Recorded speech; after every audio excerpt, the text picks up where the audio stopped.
The following is a production of DallasCowboys.com and the Dallas Cowboys Football Club. How about them Cowboys? Yeah! Go Cowboys! This is Cowboys StoryLine with Nick Eatman. What is up? Welcome to Cowboys Storyline. It is Monday, October the 7th, I think. 6th, 7th, October the 7th. I don't know what day it is. I think it's Monday. It's always been Monday. It was Monday when the Cowboys were beating the Steelers last night, this morning, however you want to say it. However you want to slice it, Cowboys did it. They did a thing. They beat the Steelers 20-17, and it was a game that it was not always the most beautiful thing, except for the end. It was, and it was certainly a well-deserved win for the Cowboys. Very, very tough, hard-fought, just like you would expect it to be in Pittsburgh. That's the way they play. That's the way they've always played. You're not going to win if you don't hit back, if you don't roll up your sleeves as well and go, do the work, get the win. And that's exactly what happened. I give the Cowboys a ton of credit for the way they fought in that game. A lot of adversity all week. I mean, we're talking about all week long. Injuries. Oh, this guy's out. Oh, Micah's out. Okay, Tank's out. Brandon Cooks is out. Anyone else? And then, they're like, wait for the game to start, because then Marshawn Nealon is out, and then Tyler Guyton and then Zach Martin for a little bit. They still found a way. Look at the cast of characters that they won with in this game. I mean, it was a very, very, and to me, it was a very impressive win. Not saying that this thing is fixed, that their Cowboys are rolling, that they're going to make waves and go to the playoffs, the deep run. I don't know. I just think this is the way this season's going to be. But man, it was a really good answer by the Cowboys to figure it out and win the way they did on last play of the game, basically in a pass to Jalen Tolbert. All right, who's another guy? He just kind of stepped up. He just did it. 888-855-2297 is the number to call. We already have some callers on the line. Let's get to it. Let's start us off. Gary in New Mexico. Hey, Nick, way to overcome and persevere and show up at work this morning after a long night last night, man. That's good stuff. I got an hour. I got an hour. You're making plays, man. You're setting a good example for the team. Thank you. All right, I got a comment, and then I got a question for you. A couple of comments on the game. Okay. That, to me, is somebody that played the game, not at a high level, but as somebody that played football and as a hardcore football fan, that, to me, was a beautiful game. That game last night, I mean, football is such a metaphor for life and about overcoming adversity. And all of those cliches, you saw that in that game last night. We need to give credit to Mike McCarthy for developing a program.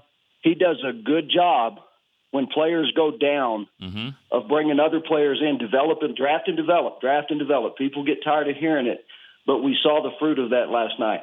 Dak Prescott. So many times Dak Prescott is not part of the problem, but he's never really the solution either. You know what I mean? Last night he was the solution. I thought Dak Prescott last night played one of the best games I've seen him play, because last night he lifted that team. He had to put that team on his back last night, and he did that. Those two fourth-quarter drives, that was great stuff by Dak Prescott. I was thoroughly impressed by that. Yep. And he made some mistakes, but, I don't care about the mistakes. The interception right before halftime, I was upset about that. But I remember Danny White, when I was a kid, saying one time, it's not that a quarterback throws an interception, but how can he come back from that? Can he come back after a bad play and lead his team to victory? That's what Dak Prescott did, man. That was just so gutsy and clutch. That was just a great game. Now, here's my question. Now, shut up and hang up and listen to you. What do you think? I love Tyler Guyton, but he's struggling, and that pass protection in the first half last night was poor. Yeah. Do you think maybe they might be better off moving Tyler Smith out to guard, or moving Tyler Smith out to tackle, and plugging T.J. Bass in at guard? Give me your thoughts on that, and I'll hang up and listen. Thank you. Yeah, I think that's a tough situation that the Cowboys are going to find themselves in, because Tyler Guyton is their first-round pick. He's going to be their left tackle. That's what he's supposed to do, and he's going to get there. He's going to get there. It's just how much can you deal with the growing pains because they're there. We see them. And I think it was better when he wasn't. I mean, it was better when Tyler Smith was there, TJ Bass. They ran the ball better. They moved it better. They actually scored touchdowns. It was better. So you can't deny that. But at the same time, he's not going to get better if he go out there and play. Terrence Steele was not very good early on, in his career. He had to play. He got to get better. Tyron Smith wasn't dominant early in his career. He was good. He wasn't dominant. And then, so they all develop, but they develop by playing. So that's a tough dilemma that they're going to have to deal with. I agree with you on Dak. Dak, he struggled early, with some of the interception, the fumble. But when it was time to go win the game, everyone's thinking it. I mean, everyone's thinking, oh, this is what they pay you for, Dak. This is what they pay you the money. And he goes out and he drives them down the field. And, not only does he throw to 2 touchdowns in the fourth quarter, I mean, he makes a game-saving fumble recovery, too, that from Rico Dowdle that, obviously that saved the game. But it wasn't as bad as the Romo Buffalo game where Romo had all the picks and then at the end figured out a way. But it was in the neighborhood of that, for sure. All right, let's go to Dylan, Northport, Florida. Hey, Nick, how's it going? Good. How are you? Good. I'm just I'm prepping for this hurricane down here, putting up these shutters, and I read your article last night, and you referenced that old Diamond Rio song from the 2000s. Man, I've been jamming out now. I'm nostalgic this morning, putting up these shutters to this 2000s country music and Rio Grande, Garth Brooks, and all these guys. Tim McGraw has been great. So thanks for sending me down that rabbit hole. Thank you. And the first caller, Gary, said it was a beautiful game. You're right. I wrote that it was a beautiful mess, and that's the name of the Diamond Rio song that I was referencing. But it was a beautiful mess because the whole day, the weather delay, all the turnovers, block kick, all that, it was a mess. But it was a beautiful mess at the end. Yeah, I mean that's kind of what I think a lot of people expected, and the weather kind of broke out, and it was even more so. I mean, you're missing 1.3 million starters out there. I mean, it's crazy the amount of people that are hurt. You got nobody on the edge. And all these guys stepped up. I mean, that's just the way that you're going to win those kind of games. It's going to be ugly. And yeah. I was going to say, you mentioned the Buffalo game. I mean, that's exactly what I had written down here. I was going to mention that. It reminded me a lot of the Dak game. Maybe not as dramatic as that one, but Dak himself, he was going to be a reason why the Cowboys lost the game, but he's also a reason why they won the game at the end. And just a little nugget here about Jalen Tolbert. He was nuts out there, caught a lot of balls, and he was testy, just really fun to watch. And I'm glad that he shined through here without Cooks, and I'm excited to see what he can do in the next few weeks here with Cooks out. But with that said, man, I'll let you go and have a great day. You too. I'm working on 1 hour sleep. Now I think I caught all those references there that you were trying to say. Yeah, I maybe I missed it. But Dylan, I think thanks for the call. Jalen Tolbert. He got racked. Okay, he got racked. The play before the game, before the catch, and I thought 2 critical plays in the game were the fact that they called timeout, and then the Steelers called timeout because it's fourth down. It's fourth down. This is the play of the game, but it gave Jalen Tolbert time to catch his breath and then catch the game winner, and that's kind of how it went down. But got a ton of credit for him. I mean, he looked good, and Derek Eagleton was saying it all last week. He was like, he can be a number 2. I think he can be that guy, and he had some great moments in the game. I think he caught. He was targeted 10 times, caught 7, 87 yards, had a 48-yarder. So that tells me that he can go down the field. He also has a bunch of other catches here, that were short, that were possession-like. But the touchdown catch, I mean, you got to have strong hands. I mean, you got to pluck that ball. He's covered, and he had to go and make that catch and reel it in for the score. It was awesome. All right, let's go to Brian in Kansas City. Good morning, Nick. Hey, Brian. Well, I just want to say thanks for you guys being on the air, giving us a chance to call in and do this morning. I know it's a long, long night after an hour-and-a-half game delay. Yeah, it was. I give a lot of credit to Chris. Let's not forget. I mean, Chris was here an hour earlier than me with the other shows, and will be here for all the shows. So shout out to him as well. They don't call him producer supreme for no reason, right? I've never heard that one, but I like it. I think he likes it too. That's good. So, hey, that game last night, that's why we're all fans. Yeah, that's right. That's the game, Yeah. Besides the game, the weather delay is just kind of an oddity. But, you got Snoop. I was watching the pregame show, and, you're like, hey, maybe I can get Snoop over here to talk on the, Yeah. And just all the oddities of the buildup of the game, then the game itself. You're down 3 starters. 2 more go down during the game. You just think it's like, is there any chance we can win? And somehow, some way, right? Yeah. I'm just I'm looking at the defensive players. I mean, the starting lineup was Nealon, Odigizua, Mozzie Smith, and Golston. And then, Nealon goes down and Lawson comes in, and I mean, Linval Joseph played a lot. I mean, he was making a lot of plays out there, So it was just hats off to Mike Zimmer and Mike McCarthy, of course, but Mike Zimmer's defense. I mean, they did a really good job. The guys, I'm going to try it. Oruwariye was out there. Nobody threw at him. I can remember him being in the TV screen twice for being the DB on the other side. Yeah. He didn't. He's a good solid corner. And no one's gonna say, oh, we don't need Deron Bland back. No, Bland needs to come back. But I like, Oruwariye is on the practice squad for now. There's no way they can keep him there. Like they need to move him up. Don't even let someone try to poach him. He needs to come up to the roster. Yeah.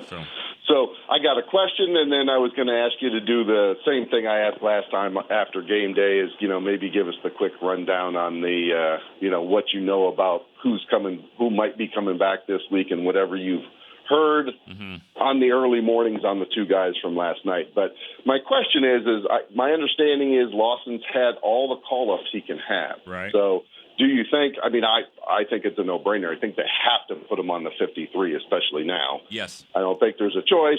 And then if you just give us a quick rundown on what you know about Guyton, Nealon, and do you think Bland or Carson can make it back for next week? And I'll let you go, brother. All right. Thank you, Brian. Appreciate that.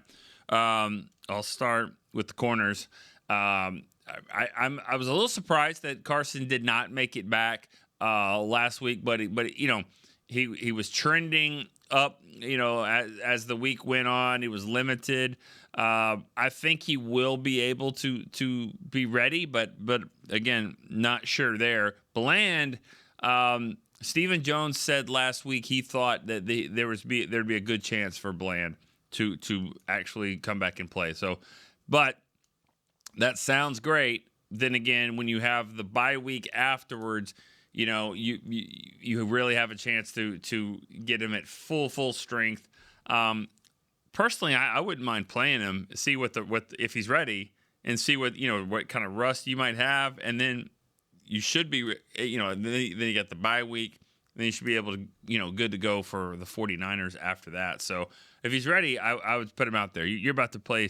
This could be the toughest game of the season coming up. Honestly, the more I think about this game coming up against Detroit, this might be the toughest game the Cowboys have to play with everything involved and the matchup Detroit has, how pissed off they are about the Cowboys, their bye week that they've had, their coach coming in here. It's just going to be one of the toughest games that they're going to have to play. So, but we'll talk about that as we get a little closer to it. I really don't know a ton about Guyton.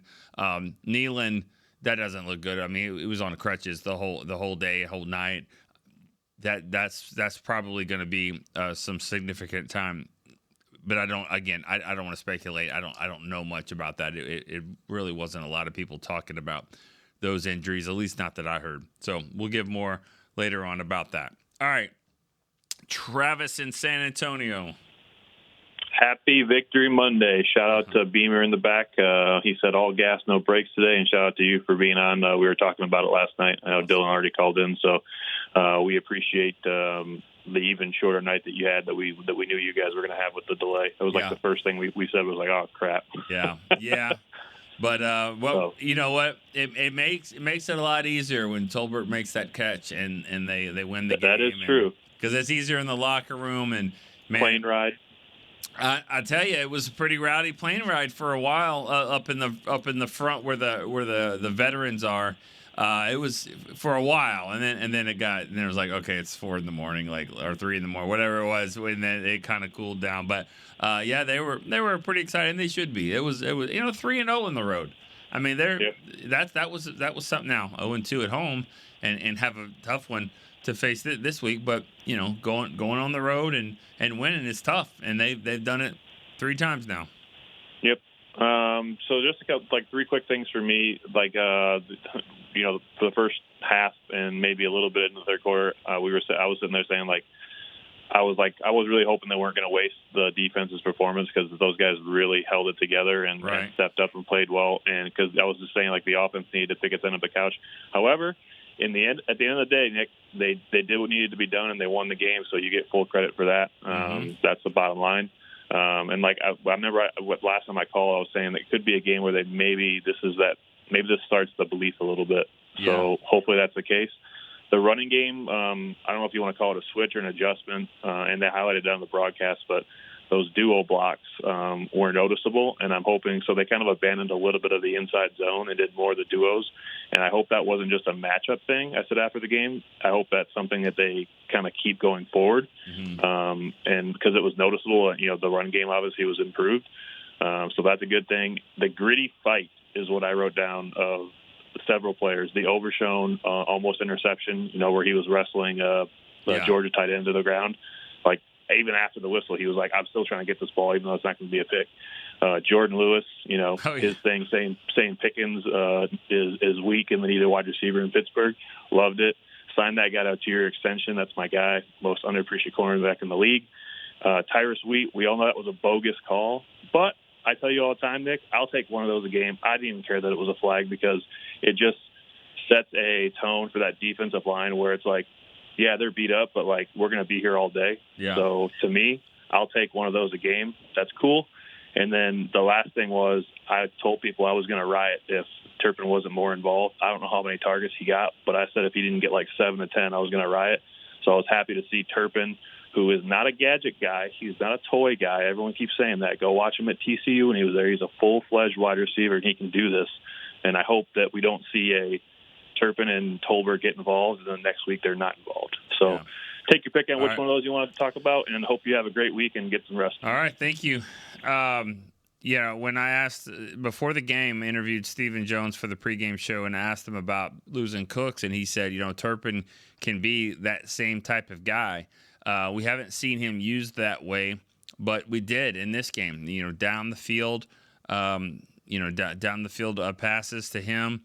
Had a kickoff return that at least one that he got to come back 38 yards, and so I thought Turpin they did a nice job with him. How about mixing in a fake reverse? I mean, we keep seeing these sweeps and jet sweeps and reverse type runs. I mean, how about a fake? I mean, because I think they're kind of on to you there on some of that. The gritty fight that you talked about, it was that. Now Tyrus Wheat's play, that I don't know. I get it. I know that they're always going to do that. They're always going to protect the quarterback, but it's just so frustrating because he's not a quarterback. At that moment, he's not. He's running around. He's about to beat you down the field, and you can't tackle him. And so Wheat comes up and hits him like that, and most of these quarterbacks are shorter than the defensive end.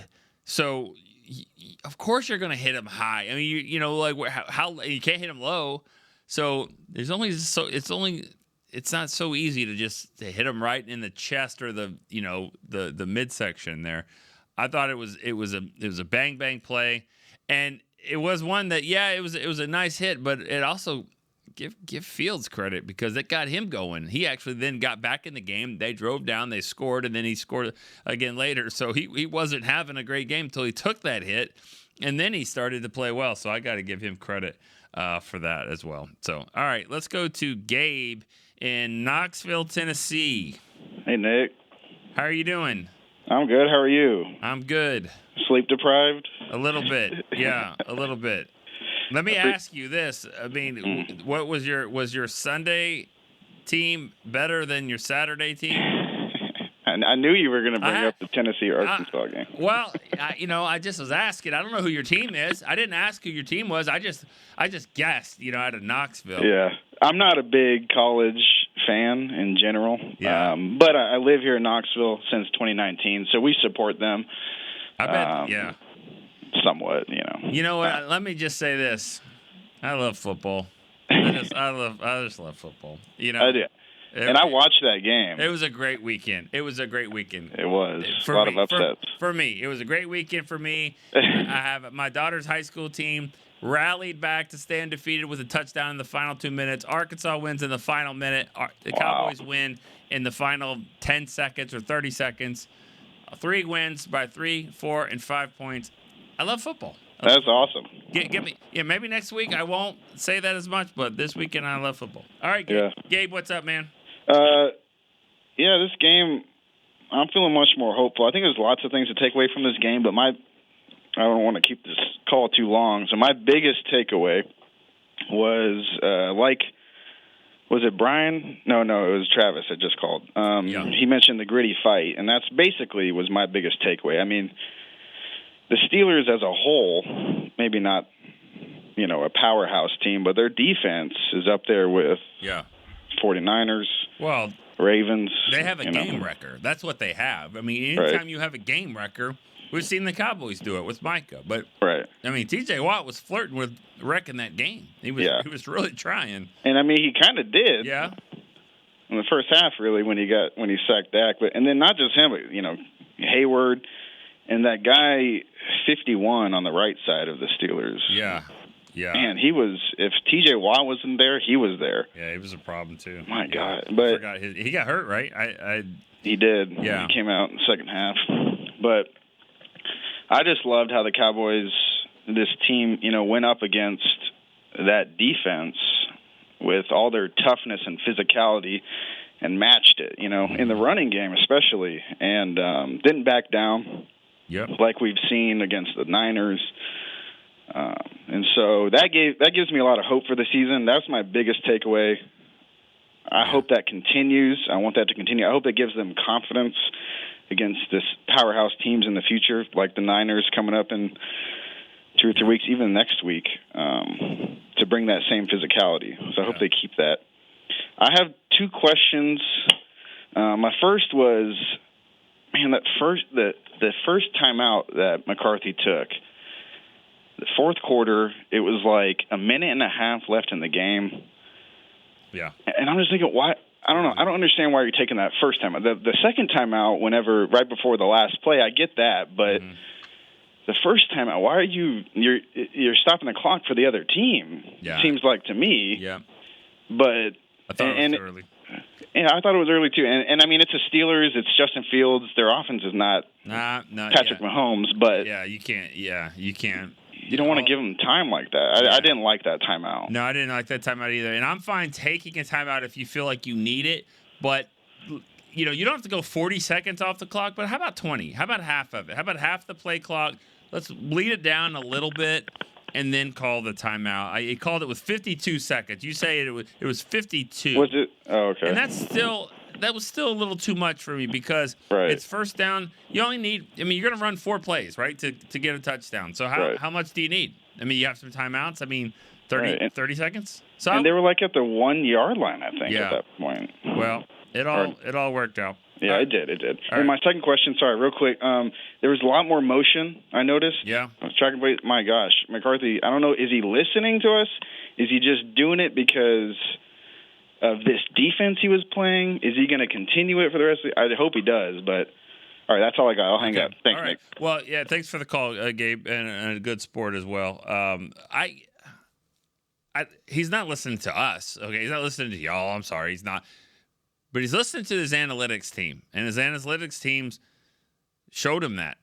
I mean, that's one thing that I did hear, that they did talk about motion. They're one of the last teams in the league at that. They also looked at how they're throwing the ball. They're not throwing it down the field as much. They're throwing it, short of the sticks a lot. That was an emphasis in this game to go vertical a little bit more. We saw it with Tolbert. We saw it with Turpin. They did try to stretch the field a little bit more that way, and I think it helped. So, all right, let's go to our first break here on Cowboys Storyline. We'll be right back to answer more calls.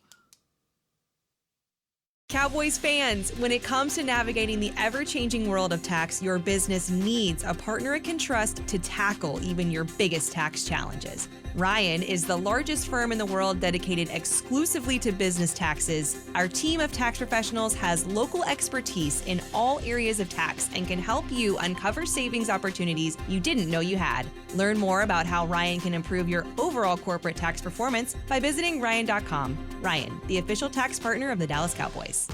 Hey y'all, Matt Pittman of Meat Church here. With football season kicking off, I'm already gearing up to bring the smoker back to AT&T Stadium for some epic tailgates. But with that Texas heat, it's crucial to keep my beer hand cramping cold. That's where Yeti's insulated Colster can cooler comes in clutch. This year, you can even get them with the iconic star engraved on the side. Licensed Yeti Cowboys gear is now available at Stadium Pro Shops, concessions, and on Yeti.com. Check it out today. Yeti, official cooler and drinkware of the Dallas Cowboys. We got big personalities. We got big hair, big belt buckles. We got fans all across this big state and enemies in every other one. We even got a big star on the 50-yard line. Smirnoff knows football is a we thing, an experience that is best enjoyed together. With good drinks and good folks home or away, we rally together. We cry together. And we always rally cry together because, most of all, we got big love for them boys. Smirnoff, we do game days. Please drink responsibly. Back to Cowboys Storyline. Stay connected with the Dallas Cowboys on your connected TV. Catch up on all Cowboys content like player interviews, weekly TV shows, podcasts, docuseries such as Deep Blue, and much more. Download the Cowboys Now app on Amazon Fire, Roku, and Apple TV. All right, let's keep this thing going. We got Gavin in Oklahoma City. Gavin, what's up? Hey, Nick. How you going? How's it going? Good, man. How are you doing? Considering it felt like the Cowboys just tried to hand the Steelers the win and they won, I guess I'm doing pretty good as far as the football front goes. And Alabama lost. That always warms my heart. Wow, what a crazy weekend. Yeah. What are the chances that the Cowboys turn the ball over in the red zone at home 2 or 3 times against the Steelers at their home, and also Arkansas beats Tennessee. What a weekend. Yeah, they did. What a weekend. Yeah. I'll say this. I said to Chris, actually on the field, I said, I think the Cowboys are going to – I think they're going to kick their ass. That's what I said. I go. It's a feeling. What did I say, Chris? Well, we don't need to get into that. But I said I think they're going to win. They're going to win big. And I literally had the opposite feeling. My gut told me Najee Harris is going to go for 150 yards and 2 touchdowns. We're going to get behind. Nah, I don't think he's done that since he left Alabama, has he? I just hadn't heard a lot about him. But I just feel like the Cowboys struggle with power runners, but the defense is shoring up the run game a little bit and is giving me some hope. But we'll see next week. Okay, how about next definitely. week? Detroit definitely is next run. week is the challenge. They're going to run. I would argue that they have the best run game we've seen. Yeah. They're going to be. It's going to be smash mouth. It's going to be tough. It is. But hey, we'll worry about that when you get to it. And getting the win is good. And you're right, Gavin. I mean, it was. But my point. The reason why I said that about I thought they were gonna really smash them. They probably should have. I mean, they let's just don't even give them touchdowns. Just say the missed extra, the blocked field goal, and the 2 turnovers in the red zone. Let's just say they were field goals. 9 points. All of that's 9 points. and you're controlling that second half because now you're putting a lot of emphasis on Fields to go throw the ball because he's down by 2 scores. And that's what you want with him. Exactly. So I did think the Cowboys were a much better team, but they didn't put them away like and that could be a problem.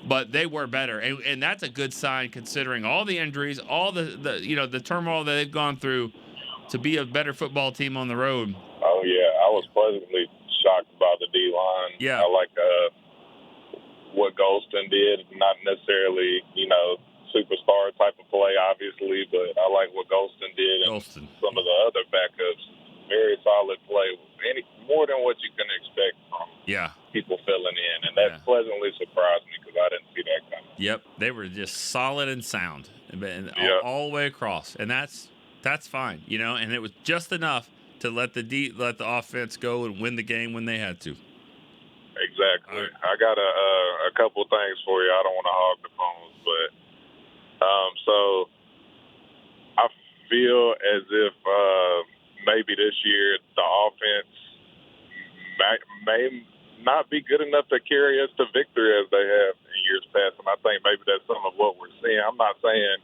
the offense can't turn up a notch, but I think this year the defense is really going to have to keep us competitive as far as keeping the game in check like we saw last night and, the game before.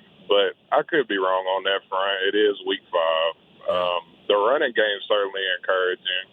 So what I saw from that against a great Steelers front, you have to be able to carry that forward, you would think, at least some of that momentum. And the other thing I had is I want to know your thoughts on, do you think maybe the play calling is on offense is maybe not simplified enough? And I feel like the weeks before it was the opposite, but I kept seeing CD and single coverage several times, and I was thinking, just get the man the ball. And then as soon as he gets double teamed, it feels like Dak finally threw him the ball. And then also I was screaming at my TV because I am a football nerd and I do notice some things.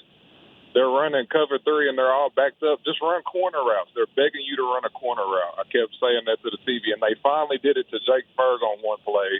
Him and CD both ran a corner route. CD's was a little bit deeper, and Jake picked up the first down, I think. But I don't know. I think maybe when you're calling the plays, maybe you should just look at what the defense is giving you and call based on that. I feel like maybe they were sticking to a script too much. I don't know. Yeah. I just wanted to hear your thoughts on that, but I'll get off here. Thanks for taking my call. Thank you. All right. There's a lot there. I think that the play calling, it was better, I thought, in the game. We saw some different plays. I mean, it looked like they had a little extra time like they did, coming back from the Thursday game. So we kind of saw some of that early on. I noticed that, too, when they play that single safety high, you're like, back shoulder and corner routes, but, back shoulder passes to CD or even the stop routes, because CD's the one guy that will break some tackles. They don't have a lot of that with the receivers other than CD, but, CD's really hard to stop in the open field. And I do think that they need to throw the ball short to him a little bit more. Give Ferguson credit, too. Ferguson had some wiggle out there, too, and got free and broke some tackles. And so they're going to need that. They're going to need a little bit more. They're going to need another guy that can make those plays, too. But I thought overall I was happy with how that went for them. All right, we got to keep moving here. Sorry. Let's go to Robbie in Cocoa Beach, Florida. What's up, my friend? How are you doing today? Good. How are you? Probably a little tired? Yeah, a lot tired, yeah. I bet, man. I bet.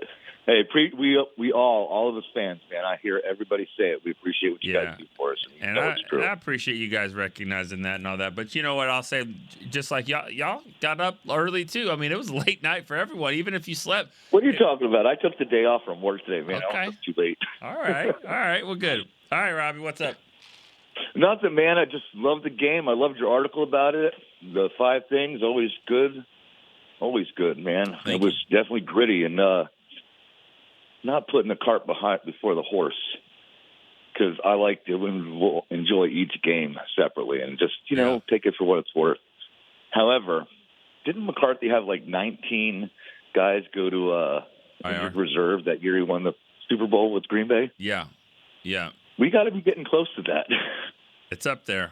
Yeah, and he's done a nice job of, and the team has done a good job of developing, getting those players together, getting them on the same page, and winning with, just players like that. You just don't know who's going to step up, but it was great. It was great to see. Yeah. It was great to see. I mean, you could probably make the argument 5 guys, I'm just going to say 5, that had their best game of their career. And probably more, but I'm talking about their career. I mean, definitely Tolbert and Rico Dowdle. And Rico. Yeah. And I've been whining about the run game the whole year, but he looked better yesterday, that's for sure. Brevin Spanford. All right, brother, that's it. I know lots of people want to call in on Victory Monday. Enjoy, my brother. Good stuff. All right, Robbie, thank you. Let's keep going here. Let's go Lewis in Langston, Oklahoma. It looks good back here. Lewis. Yes, sir. Hello? How you doing? What's up, man? Not much, man. Just came from an interview, so I'm all over the place. All right. Well, what do you got? Not much, man. I'm gonna just say I'm proud of the team, injuries and the bad weather and stuff, and I was kind of mad because I would have had to score right on the dot with 24-17, but they got that blocked field goal, kind of messed me up. So. But outside of that, man, I think the defense is taking strides. I know it's hard watching it sometimes, especially with all the flags, man. It's a flag fest every time I think they're a really good team, but they're very undisciplined. And I don't know if is that the players or is that the coaching? And I find myself fussing at the TV because I'm like, I know that y'all know what the count of the ball is, what the snap is. And I know y'all know how to tackle and all of that, but it just seems like you take 2 steps forward and then you take 3 steps back every time you do something positive. And, but, hey, we pulled it out, and I'm not even going to harp on the bad. We pulled it out real good. We pulled it out. I'll take the win. And I'll just listen and take it. Talk to you later. All right, thanks. Yeah, penalties were a problem. And the false starts, there were 7 false starts at one point in the third or fourth quarter. I don't know how many it ended with. It might have just been 7. But it was 4 for the Cowboys, 3 for the Steelers. It was a lot. And they're obviously, sometimes you get a crew that calls that a lot. But yeah, the penalties have hurt this team over the last few years at times. Felt like last year they were a little bit better, but we're seeing it now. Tyler Guyton, who's playing at left tackle, and he's having issues. There's no doubt. He's a big culprit there. I think he's one of the top guys in the league in penalties enforced. And he missed a lot of that time. And we'll see how much he's going to miss moving forward here. He did not get back in the game with a knee injury. So I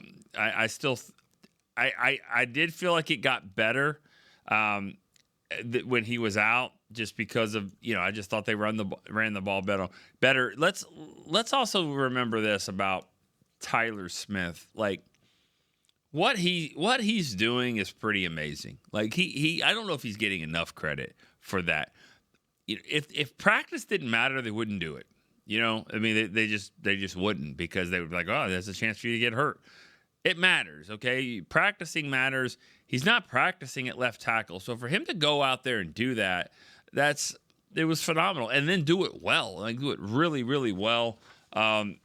If that's what they decide to do, I think TJ Bass will be fine. He's not practicing much either. He gets in the game and does a good job. So, they might be better off, but I will say this. Tyler Guyton's got to play to get better, and he will. He'll continue to get better. So when he's ready to get out there, I think they need to use him for sure. We're going to take a break here on Cowboys Storyline. We'll be right back to finish up the show. We got a couple more callers. Discover Aiden, the official luggage partner of the Dallas Cowboys and Dallas Cowboys cheerleaders. Known for top-tier engineering and craftsmanship, Aiden offers more than just bags. Originating from Australia and designed in New York, it merges fashion, design, and culture. Used by Dallas Cowboys players, staff, and the entire organization, Aiden provides style and functionality for all travelers. Visit AidenTheBrand.com and use code AidenXCowboys for 25% off your purchase. Travel like your favorite stars with Aiden. Alltech Lansing has been perfecting sound since 1927, bringing you decades of audio excellence to elevate your Dallas Cowboys tailgate ritual. Equip your next pregame with the Sound Rover 180 with 6 hours of playtime, built-in microphone, multicolor light modes, and a rugged exterior that's built to last. Visit alltechlansing.com/Cowboys15 for 15% off your Sound Rover 180. That's ALTECLANSING.com/Cowboys15 for 15% off. Alltech Lansing, official audio partner of the Dallas Cowboys. Back to Cowboys Storyline. Head to AT&T Stadium to experience Rally Days presented by SeatGeek. It's on Saturday, October the 12th from 10 a.m. to 2 p.m. Get ready to cheer on your Cowboys with tours of AT&T Stadium, autographs from the Cowboys cheerleaders, ticket giveaways, games, and more. Visit attstadium.com/Rally Days to get your tickets today. All right. That's a good term here. That's what we're doing. We're rallying. The Cowboys rallied to beat the Steelers. I think Chris and I are rallying right now just to keep this thing rolling. But let's go to Rob in Vegas. Let's see what Rob has to say. Rob, what's up? Hey, Nick. How you doing? I'm doing good. How are you? I'm good. Good. What'd you think of the game? Hey, we talked about it. They needed it because of what's happening, what's coming up. I thought Dak made some bonehead plays in the first half that he shouldn't be making, but he turned it around and he led him on a drive. I think the best thing that happened to them in the game, unfortunately, is when Guyton went out, because I don't think the last play actually happens if Guyton is in. What people don't realize is with Guyton out, they were able to help steal. And if you watch the last play, Ferguson chips on Steele's side. Dak had I think they said 4 seconds. And it's just, we hear it.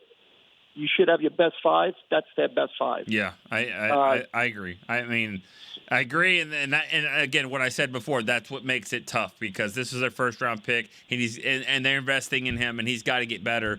But as of right now, I don't know if that is your best five. And he doesn't physically, he needs to get into the gym. He needs to get strong. He don't look like a professional athlete. He needs to get bigger, stronger. I just think Dak is more comfortable. We've seen it. When he's not comfortable with the left tackle, he doesn't play as good. I just want to see Dak be a playmaker the whole game and not wait till he thinks he has to do it the whole game. Run some RPOs. It gets him in the flow. But I think I thought that was the best game they played all year. They ran the ball good. They didn't just run it to run it. They were actually successful. We talked about needing a second wide receiver. Tolbert's got great hands because every catch he makes is contested. Yeah. He's not a breakaway guy. They used Turpin like we've been talking about. That guy's got juice. Mm-hmm. And on defense, I want to give some love to Wheat. Yeah. And Lawson looked good. I'm not saying of course they missed Micah Parsons, but I don't think they missed DeMarcus Lawrence as much, because I think Lawson and Wheat played really good. I just thought it was Golston. And Chauncey Golston. Yeah, I thought Golston played well too. Yeah, all three of them. Go ahead. I thought it was a gutty win. I love how they matched Pittsburgh. You know, Pittsburgh's attitude. They're at home. They're going to kick you in the ass. And the Cowboys like, no, we ain't going for that. Yeah. And they were the ones that were hitting harder. And you started to see Watt on the sideline more, which helped out. I just think it was a great win. I wish, I agree. I think they would have blew them out if they don't turn the ball down there.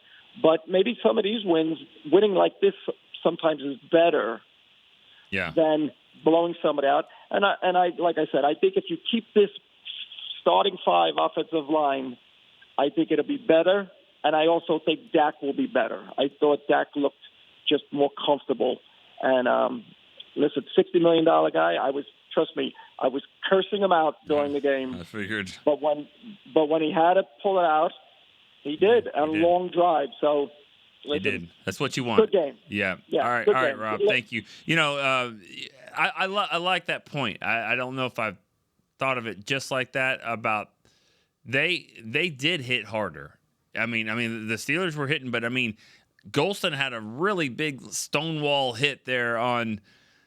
Was that field? I can't remember who that was. Where he just stopped him cold in his tracks, and of course we all saw the hit from Wheat. You can make your case on that, but to me he becomes a runner at that point. So I always hate those rules when it comes to the quarterbacks and how they get treated and hit. I mean, I understand that the quarterbacks are drive this league, but I always say on this side of the line of scrimmage, treat them however you want. Pamper them if you want. They come to this side, they want to be a runner and actually be a football player, then they should be treated as one. So if you want to stay on that side of the fence, go for it. But you come over here. Now that play we're talking about with Wheat, I still think he was on that side of the line and he was throwing. So I get all that. It was a bang play, but Wheat was bringing it, and so was Golston, Lawson. Those three guys right there all got half of a sack. So that I thought that was good. They helped stop the run. They also stopped the pass, and then Linval Joseph's over here rushing the passer. He's turning back the clock. All right, let's go to Travis in Pennsylvania. Hey, Nick. How you doing? Good. How are you? Good. What's up? Called last week. This is only the second time I called, but I was at the game last night, so I feel you're tired. I drove home and got home at about 5 a.m. Oh, nice. Our time. Yeah. Well, how was it from the stands? Oh, wild atmosphere. The fans are all nice, but they're crazy up there. I'll tell you that much. Yeah. It's a great place. Yeah, this is my fourth game I've been to now. The first Buffalo Monday night, and then Detroit a couple year after that. They came back in 2 minutes. Wow. And then the last two in Pittsburgh, and they've both been crazy. So. All right. Well, you got to go to more games. But it's pretty awesome. Yeah. That's awesome. That's great, Travis. What else you got? I've seen I was right on that end zone where he fumbled and then got the pass to Tolbert, and it was just great play by Dak to jump on the ball and just awesome to see. I had a great great view of it. Yeah. Not front row, we were up pretty high, but you could see it awesome. Yeah. Well, it was definitely, it was one of those things where you're like, don't score too early, and the next thing you know, you're like, just score, So, yeah. All right, that's all I'm going to say. I just wanted to tell you thanks for all you're doing. Thank you. It was an awesome game. Appreciate that. All right, thanks, Travis. Yeah, and I appreciate you guys, recognizing that. It was, it's fun to be here to talk to you guys. I mean, this is what we do. This is my favorite part of the day, and especially on a win like that. So I know I can say that because I do one show. I don't know if Chris feels the same because he's got to turn this around and do another one. Cowboys breaks coming up here in just a second, and then full slate of shows all day. So make sure and stay tuned for all of that. But for us, it's great to talk to you guys. You have a great perspective.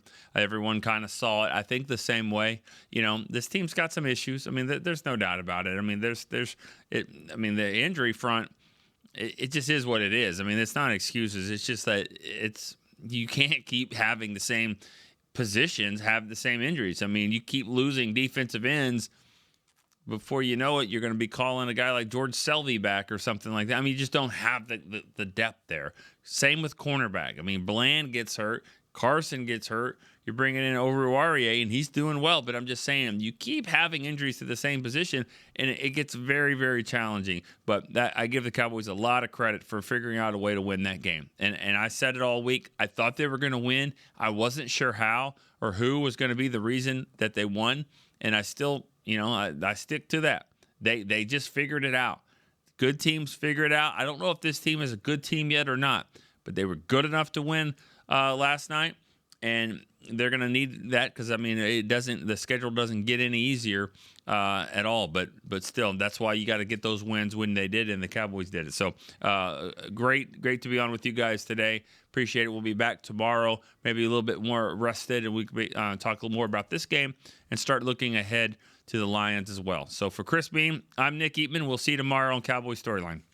This has been a production of DallasCowboys.com and the Dallas Cowboys Football Club. How about this, Cowboys? Yeah!